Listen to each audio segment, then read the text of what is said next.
אני רוצה להגיד משהו על עיצוב אישי, עיצוב פנים אישי. בעצם מבחינתי ליצור בית שהוא אישי הוא לתת תשומת לב לחפצים שמקיפים אותנו בבית, ולבחור אותם ככה שהם יהיו אישיים, שהם יהדהדו לי את הסיפור שלי.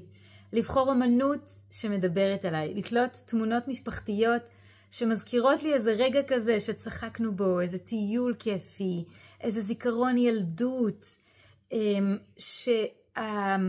אני למשל מאוד אוהבת אומנות ועבודות יד, כי הן מזכירות לי כמה מקום יש לאומנות בחיים שלי.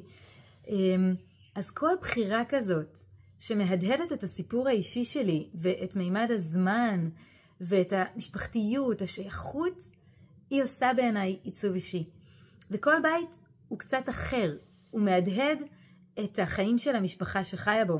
וזה לא אומר בעיניי לא להשתמש בטרנדים. טרנדים זה כיף. ולעשות, לקנות דברים שהולכים היום, או פתאום לצבוע איזה קיר, כי עכשיו הוא מדבר אליי, גם אם עוד שנתיים הוא לא. זה ממש ממש בסדר.